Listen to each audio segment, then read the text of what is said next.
I just met a lady with a chip in her hand. You know what she did? She pulled out her phone and she scanned her hand like it was an app, like it was a barcode. Not only that, guys, she told me that this is the future, that her job made her do it. Some big company, I can't say the company, guys. I'm not going to tell you the company. I can't do that. She scanned her hand. Guys, she has a chip in her hand. And she had the nerve to tell me that I'm going to have to get it soon, too. I told her, who the hell you think you're talking to, bro? Hi, lovelies, and welcome back to my channel. If you're new here, my name is Belinda Strada. Thank you so much for all the love and support. To my returning subscribers, to those people that share my videos, leave commentaries, and also educate each and every one of us, you guys are the real MVP. So, love future where chips or where these things are in control of your brain, access to money, information, and even your daily life. Sound like science fiction, right? People are believing this is exactly what the Bible warned about, the mark of the beast, with Elon Musk, Neuralink, and other brain technology coming closer to reality. Society is starting to wonder, are we willingly stepping into prophecy without even realizing it? Today, we are breaking down why these connections has people shocked and what it could mean for the end time. I'm just going to roll the clip as well as some of other stitches I was able to put together. Please leave me your own thoughts in the comment section of what you think of this video. Alright, lovelies, let's ride. A friend and I were speaking the other day, and we both sort of came to this conclusion that perhaps maybe these files were released to test the people, much like what happened in 2020. If you look at how long, for the duration that these files have been out, public knowledge, anyone can access them, and as more things have been getting revealed, and also look at the reaction from the population, from the people, they don't care. And so just like in 2020, how folks just sort of went along with things, like I've said before, and like what so many other people have said, everyone's so worried about surviving that they're not going to do anything. And so I believe in my heart, part of the reason why these files were released to see how will people respond. They're not responding. And I think that, guys, we're really right around the corner from this whole mark of the beast and end time situation. Because at this point, you really could roll out 666, mark of the beast. You have to get it, and no one would do anything about it. We need Jesus. And if you've checked out those files, if you've seen anything, if you've looked at some of the testimonies, you would know that it's literally a spiritual battle taking place. But because we have so much responsibilities and so many things hanging over our head, nobody even cares. Absolutely sad world. I believe that AI is the mark of the beast, and I'm not even a religious person, right?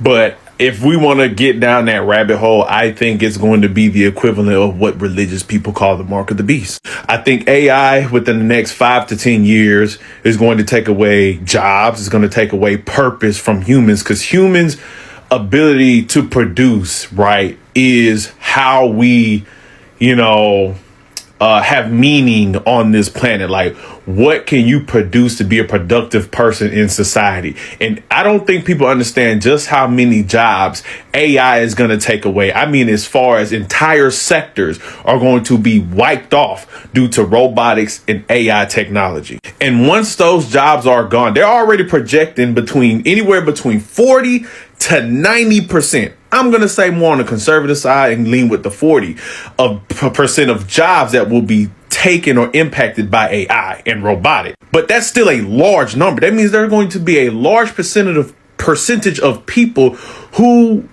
will feel meaningless. And when you look throughout history, when people feel like they have no purpose or meaning on this planet, the governments tend to get rid of those people, or those people tend to do things and react because they feel useless to society. So I think it's going to be used, and then like what is going to be introduced? What do they always talk about? Like things like universal income, right? And crypto is already in the works of replacing the dollar, right? I'm good. So you got crypto, you got digital currency, universal income introduced, and we're moving to subscription-based lifestyles from living all the way to people having to Uber Eats fucking food, bro. They're consolidating. Private equity is consolidating everything. everything to where we're not going to have any options. We have little options now, but it's going to get to the point where private equity consumes and consolidates everything till we don't have an option for nothing. Nothing. So once that is complete, then what? Universal income, we need them for our bread, our money. We need them for our food, for our services, everything. Mark of the beast, bro. Now, this is just my tinfoil hat theory, but when you look across and you see what's going on, it's really scary and it's really coming very fast. And I don't think of that movie Justin Timberlake was in a while ago called Time, right? Where people had the chips in their wrist, and it basically, you were born with a certain amount of time, and like the poor people could sell their time to gain, money and stuff like that, and the rich people would buy their time. Like, that's an extreme, but that's just the symbolism behind it, right? And we're living in some scary times, man, because we know like AI and robotics is like, it could be used to benefit society, but we know that capitalism and the wealthy aren't going to use it for that. So just think about it. Just think about it. You ain't got to believe me. Just think about it. Read the past. Read how they plan the future. Read what's going on and is in the works now. And then come back to this in 5 years. The mark of the beast isn't coming. It's already here. The only question is, have you taken it? There are people around you right now who already have, and most of them don't even realize it. In Revelation 13, John saw a vision. He said that all, small and great, rich and poor, free and slave, were forced to receive a mark on their right hand or on their forehead, so that no one could buy or sell unless they had the mark. From the moment that John wrote those words, believers have wrestled with what the mark could possibly mean. But maybe we've been missing the real point. Because before the beast ever marked anyone, God sealed his own people. Revelation 7 says they were marked on their foreheads with the seal of the living God. So this isn't about technology. It's about identity. The mark of the beast isn't about chips under your skin. It's about compromising your soul. It's when the world says, bow to our system, and you say yes. When comfort matters more than conviction. When fear decides your loyalty. That's the real mark, and it's already being offered every day. It's in the workplace where you're told to stay quiet about your faith. It's on social media where truth costs you followers. It's in the moments when comfort feels safer than obedience. The mark represents who you worship. The forehead symbolizes your mind, what you believe. The hand represents your actions and what you do. So ask yourself, what guides your thoughts and drives your choices? Because you can't wear the seal of the Lamb on Sunday and the mark of the beast on Monday. Revelation isn't written to terrify believers. It's written to strengthen them. It reminds us that no matter how dark things get, Jesus still reigns. He wins. Evil loses. Every knee shall bow and every tongue confess that he is Lord.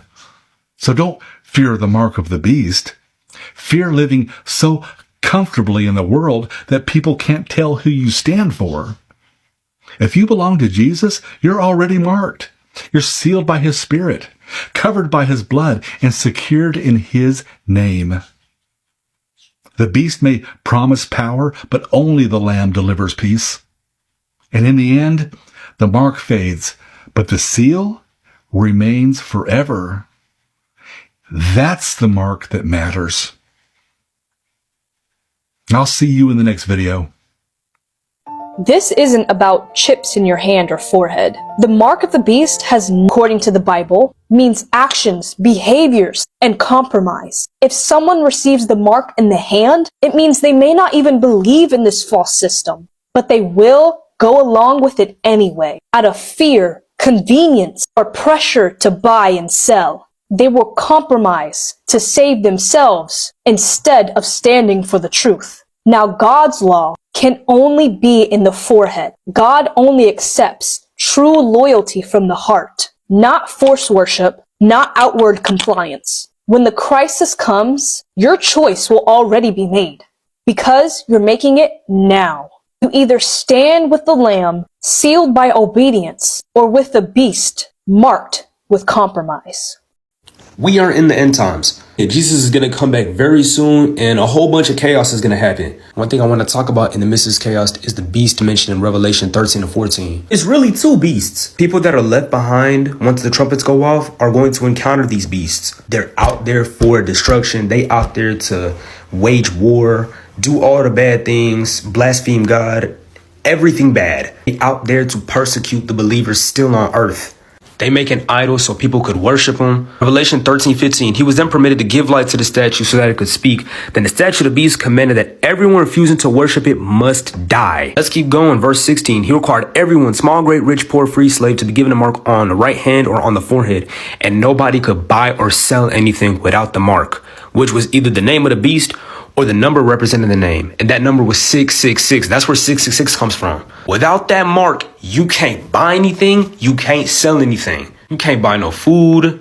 If you broke, you can't sell stuff like your car. None of that. What happens if you take this mark? You're fried. You're damned. You're eternally doomed. Not exaggerating. The chapter after that, verse 9. Anyone who worships the beast and the statue or who accepts this mark on the forehead on hand must drink the wine of God's anger. It's been poured full strength into God's cup of wrath, and they'll be tormented with fire and burning sulfur in the presence of holy angels and the Lamb. If you're left behind and there is a beast, do not bow down to it. Do not take its mark. Good? Great. So what happens if you don't do all of that? You're still fried, but the good news is you're not fried eternally. There's going to be persecution for the true believers still on earth. What should the believers do? Well, let's go back to chapter 13, verse 9. Anyone with ears to hear should listen and understand. Anyone who's destined for prison will be taken to prison. Anyone destined to die by the sword will die by the sword.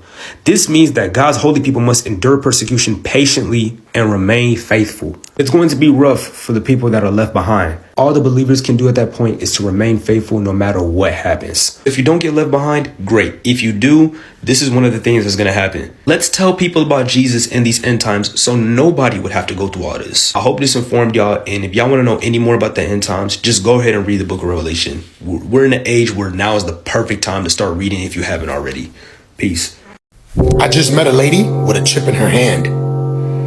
You know what she did? She pulled out her phone and she scanned her hand like it was an app, like it was a barcode.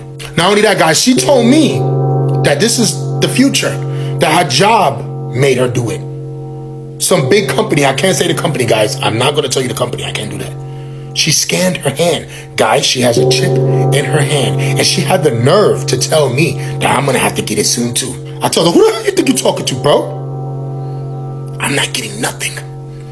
Then she goes on talking about this digital ID things, which I know nothing about. She told me that I'm gonna have to make a choice real soon. I said, I made my choice. Seems like you made yours too. Then she started talking about Sweden, how people already got chips in their hand. Entertainment purposes only. This is what she said. I don't know how true this is. And I don't know who that lady is. But the fact that she had the nerve to come up to me and tell me that I'm gonna have to get this too, I ain't getting nothing. I would rather go do it before I comply. Let's not forget, guys, it's starting elsewhere, but one day it's going to be right here in front of our faces. Some lady, she's here. She had it in her hand. She's working for a certain company that I cannot mention. Guys, get ready. It's about to go down. I don't know, guys. Let me know what you think about this, because I don't know what to think. She's going to talk about how to be connected to literally everything you do online. And so when the crisis comes, and she's about to tell you what it looks like, people will beg for this system. Let's keep watching. Those are going to be the narratives that come out of this event, and that's going to be a way to force onboarding both onto digital currency that can be tracked to stop terror financing or things of that nature. And also we have to know who everybody online is, or we have to know who everybody is interacting with these systems. We need digital ID. It's very much tied up with efforts to regulate the internet. The idea is to have a government issued ID be necessary for you to access the internet. And in doing so, so they know not just what you're posting and saying online, they know what information you're reading online as well.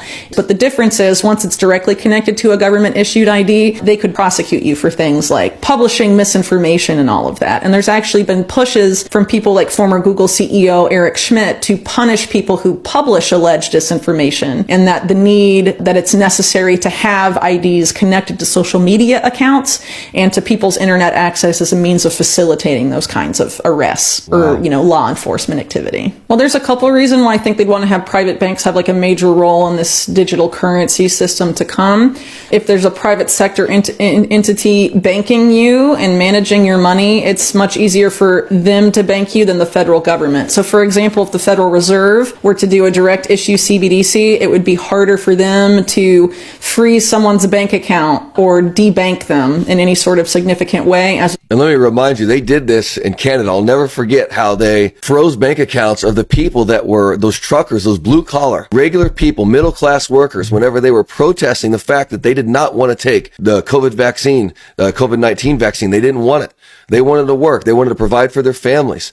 And they themselves made their choice not to get vaccinated. But the government's like, oh no, we're not forcing you to get vaccinated. But if you don't, you can't work. And if you can't work, you can't have money to feed your family.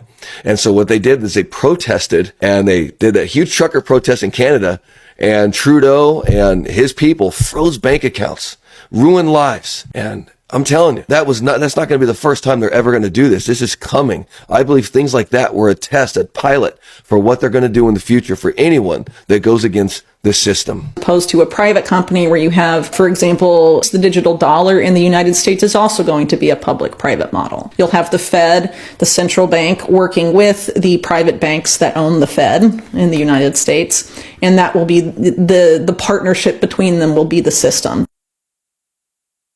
What is the mark of the beast? The mark of the beast has 3 signs, 1 meaning. At the end times, we're practically already here, but when it comes down to like the tribulation days, it's going to be a time when they're going to say you cannot eat here, you cannot buy here, you cannot sell here if you don't have the mark, because they will be worshiping the beast. This is an already set up beast system in the government.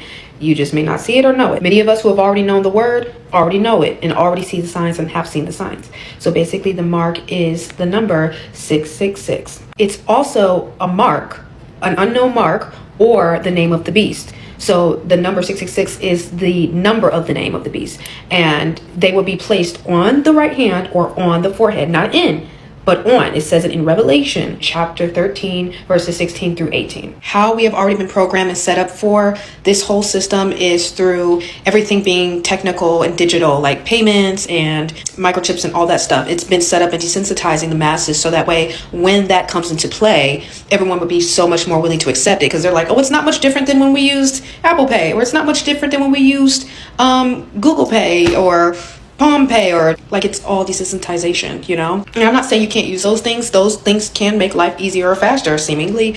However, it's all been set up for a certain programming, okay? So yeah, that's where we're heading at. That's what we're heading towards, and that's what it is. If you want to be clear, some other parts of the mark, we don't really know what it's going to be, but we do know the numbers. And when you accept that mark, you are in eternal damnation. That's it, because you chose to follow the beast and rebel against God. That's what that means when you accept that mark, and there's no turning back from it. So yeah, that's what that's all about.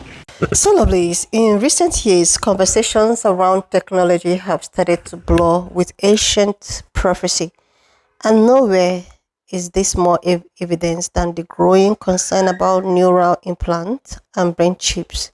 Many people are looking at development like Elon Musk, Neuralink, and wondering, could this be the beginning of the prophesied mark of the beast? The mark of the beast referred in the book of Revelation is described as a sign placed on the right hand or forehead that allows participation in commerce and daily life. Historically, this mark has been a symbol of allegiance to the system and a spiritual warning. Today, as technology becomes more integrated into human body, these ancient warnings are resurfacing in modern debate. With Neuralink and similar technologies, the idea of a chip implanted in the brain to interface direct with a digital world isn't science fiction anymore. It's fast approaching reality. People are reacting with a mix of awe and fear. On one hand, the convenience and possibilities are staggering, controlling devices with thought, curing neurology diseases, even enhancing cognitive functions. On the other hand, skeptics are seeing a troubling overlap with prophecy. The chip grows in the head, the very place revolution mentioned, and could be used to control access to money, information, and services. What actually amplifies this fear is how society seems to be gradually accepting invasive technology without questioning the long term consequences. The ease with which people integrated into system, trade privacy for convenience, and rely on digital infrastructure, minus warning in scriptures about a world willingness submitting to a controlling system. It's not just about the chips. I don't think it's about the chips anymore. I think it's about the mindset. People are becoming comfortable with systems that could one day monitor, regulate, and even restrict human behavior. Example, like these AIs that we all are actually saying. The thing is that this isn't necessarily a prediction of doom, but a call for awareness. History shows that humans have always been fascinated by convenience, sometimes at the cost of freedom. The technology itself isn't inherently evil, but potential for misuse combined with prophecy makes people uneasy. Social media, digital currency, biometrics, surveillances, and now neural implants are creating a world where control and dependency on technology are intertwined. Many technologians and cultural commentators see the mark of the beast not as a physical mark, but a symbol of submission to a system that replaces moral and spiritual guidance with resilience or reliance on technology and authority. Neural implants might be the first literal manifestation people have feared for centuries, but even more, it's the behavioral and societal trend, the uncritical acceptance of monitoring, data control, and also digital dependency that echo end time warning. Untimely, the discussion around Elon Musk's brain chip and the mark of the beast reveals a deep concern. Humans are at a crossroad between embracing innovations and preserving autonomy, between convenience and vigilance. And as the world moves so fast and even faster, the thing is that it's integrated technology. The question becomes, are we unknowingly walking into the prophecy, or can awareness and caution guide humanity's safety? The conversation, the fear, and even the fascinations are all signs that people are noticing the convenience of technology and prophecy. It's a moment to pause, reflect, and critically examine how much of our lives we willingly hand over to the system before it's too late. And I was actually having this discussion with a friend the other day, and I was like, the way at which people are accepting and being so comfortable with most of the technologies we have, the likes of AIs and all of that. I know that AIs are very convenient and every other things you can get your information with, but the way at which these things get information, store your data, with the other video I stitched here where the woman, I don't know, maybe she's using her palms or was she wearing something on her wrist, you know, this is everything that people need to look into and question their existence. And the worst part is that people are getting very comfortable with it, and that is so terrifying, you know. Anyway, lovelies, why not just leave me your own thought in the comment section of what you think of this video. And please, if you've not subscribed to the channel up to this extent, do your girl a huge favor and subscribe to our channel. Also, check out my Belinda verse if you want anything that has to do with historical fact about, African history, Black history, and the Black coming together all over the world. You can just take Belinda verse, and I will see you lovelies when I upload the next one. We're just here for educational and informative purposes. All right, lovelies, I will see you when I upload the next one.